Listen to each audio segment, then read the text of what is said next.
Hey everyone, I'm Mackenzie, a third grade teacher in California, and this is my 9th year teaching. If you're new to my channel, please be sure to click that subscribe button and follow along. I share teacher tips and advice on this channel, and if you're not new here, I am so happy you're back joining in on today's video. In today's video, I am sharing what procedures and routines to be sure to teach that first week of school. Now, I know there are so many routines and procedures to teach those first couple weeks of school, and so I have included a checklist with all the routines, procedures, and expectations that I make sure to teach over those first couple weeks, and you can completely edit it and make it your own. I'm going to put the link down in the description, so be sure to grab that at the end of this video. Now, before we get started, please give this video a thumbs up. That's one of the best ways to support this channel. And if you know a teacher that might find these videos helpful, I would really appreciate it if you share it with them.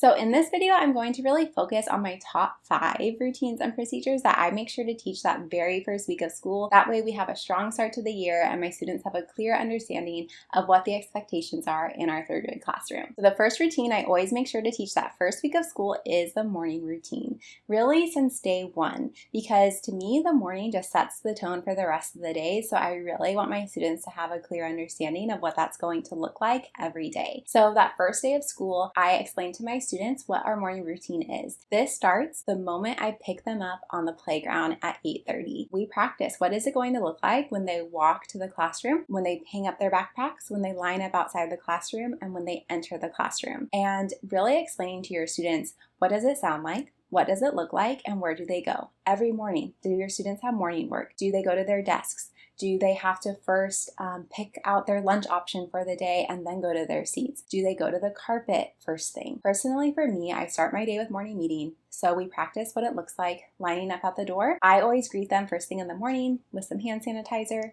because, you know, germs. And I say good morning to each of them. And then they are to enter the classroom. They go straight to the carpet and they sit in their morning meeting spot. They're allowed to talk quietly amongst each other, but then the moment I ring my chime, they know that that means their voices are to be off and be at a level 0. So that first day, we really practice that. We practice entirely what that's going to look like. We physically do it multiple times. And then every morning, I'm going to hold them to that expectation. If they come in noisy, we're going to restart, because to me, that morning sets the tone for the rest of the day. Once they know what arrival looks like, part of our morning routine is then morning meeting. I always have a welcome slide for them first thing, so that kind of gives their attention to something. They can read the morning message. They get a head start on what the share question of morning meeting is going to be, just because I like to give my students some think time so they're ready for it and more prepared and they get excited to start our day together. The second thing I make sure I teach that first day is the quiet signal. This might be a quiet signal or attention getter. I really like using a chime for my class. So I ring the chime, and when students hear that, they are to completely turn their voices off, their eyes are up on me, and they freeze. So this does take practice. I usually make it a game when I first introduce it. The expectation for me is for them to be able to get to 0 eyes on me in under 3 seconds. So I'll usually ring the chime and then with my fingers go,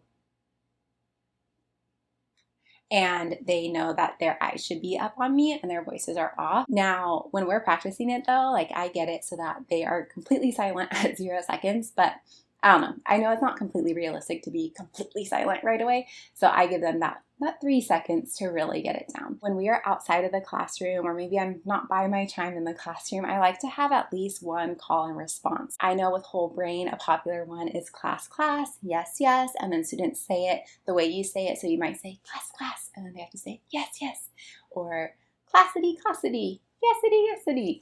That's a fun one. I personally usually use waterfall, waterfall, and they have to go shh. Again, I always like the calm sounds, and to me that's a very calming sound. And if at least half the class hears me say waterfall, then it just makes a loud enough noise for those students who didn't hear me say it to be like, oh, okay. And then they all make the sound. Another one I like to do is, you hear my voice, clap once.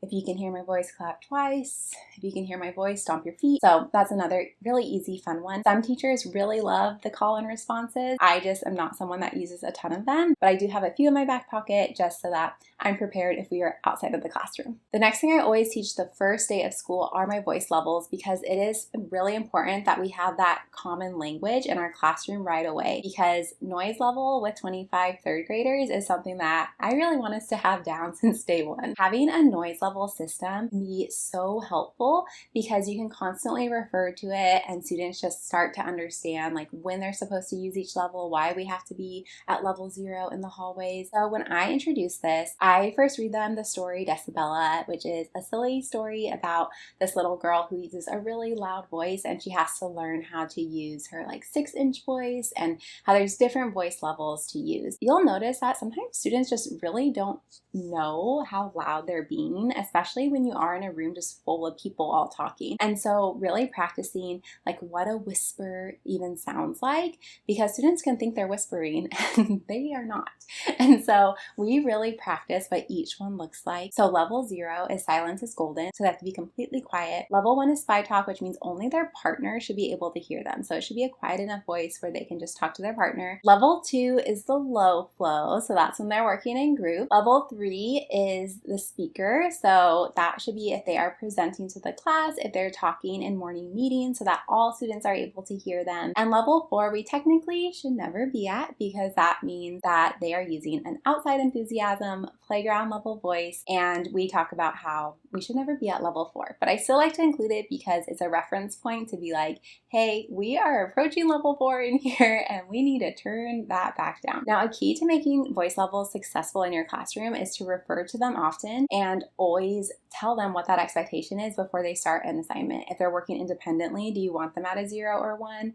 If they are working in their groups, remind them that they're at a level 2 or 1 to 2. I have these voice level posters, so I use just this little magnet I got at the Target dollar spot years ago, and it just points to what voice level we're at. If you do want these are a freebie in my TPT store, so you can check those out. I'll link them down below. But these have just been super helpful. My students really like it because a lot of my students will say like, hey, aren't we supposed to be at a level 1 right now? Like some students are talking too loudly. So it's just really nice to have that common language. And whenever we go to maybe like an assembly, or if we go to library to check out books, it's easy to ask my students, hey, we're about to walk in the hallways. What level do you think we should be at? And they can all be like 0. Or if we go to the library, hey, what level should we be at when we're looking for a book?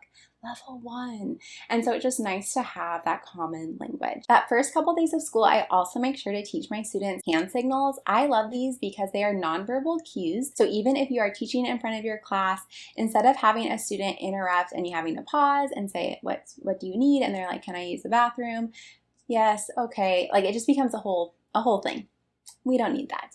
So I love using hand signals in my classroom. If students need to use the restroom, then they just show me R for restroom. And then I just give them a nonverbal cue back. I'll give them a thumbs up if it's a yes, or a thumbs down if it's not now. It just makes it so much easier.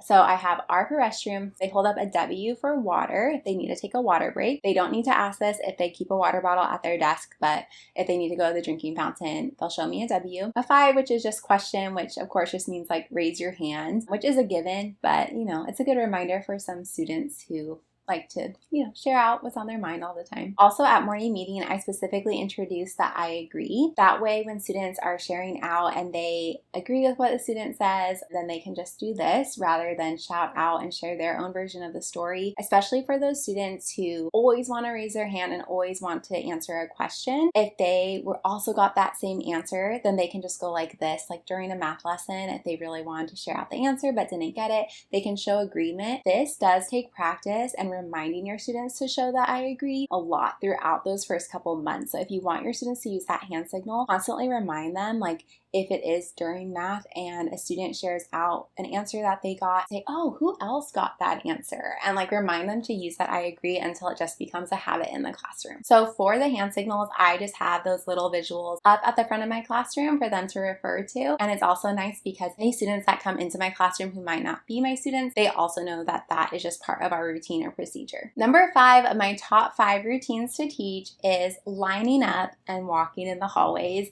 because from day 1, when you're going to be walking with your students places. You want your class looking sharp, looking good, so I always like to teach them how to line up and walk in the hallways, and we practice this. Usually right before recess that first day, we talk about what it looks like when we line up, we model it. I have them come back to the carpet or their desks, then line up again. I sometimes dismiss in different ways, like I might dismiss by table. I make sure that they're facing forward. I ask them what voice level we should be at. They say 0, and then we practice walking in a line. I always make sure to explain the why. I ask them first, like, their input. Why do you think we need to walk in a line? Why do we need to be at this voice level when we're walking in the hallways? So that they can share out their ideas. Of course, to be respectful to the classrooms around us. That is something that I love to practice that first day. So make sure that they know how to line up and walk in the hallway. Since there are so many routines and procedures to teach that first week of school, I always like to review them with my students in fun ways. So one thing that I really like to do is to make a little Kahoot about it. So if you go to Kahoot, it's a fun game where students log in, there's an access code, and it pops up a question and they have to select the right answer. So I really like playing that game as a fun way to review some routines and expectations for the classroom at the end of the week. So those are my top 5 routines and procedures that I really make sure we practice a lot and introduce just those first few days of school. Of course, there are so many to cover, and all of our classrooms run a little differently. And so I would love to hear, like, what do you make sure you remember to teach that first few days of school? I would love for you to comment that down below. So I have made this checklist for you to grab. The link is down in the description. It includes all the routines, procedures, and expectations that I like to go over with my students those first few weeks. You can edit it and make it your own to fit your classroom. So I hope you find that helpful. If you haven't had your first week of school yet, I wish you the best of luck. I hope you found this video helpful. If you did, please give it a thumbs up and subscribe for all my newest teacher tips, and I'll catch you next time. Bye, friends.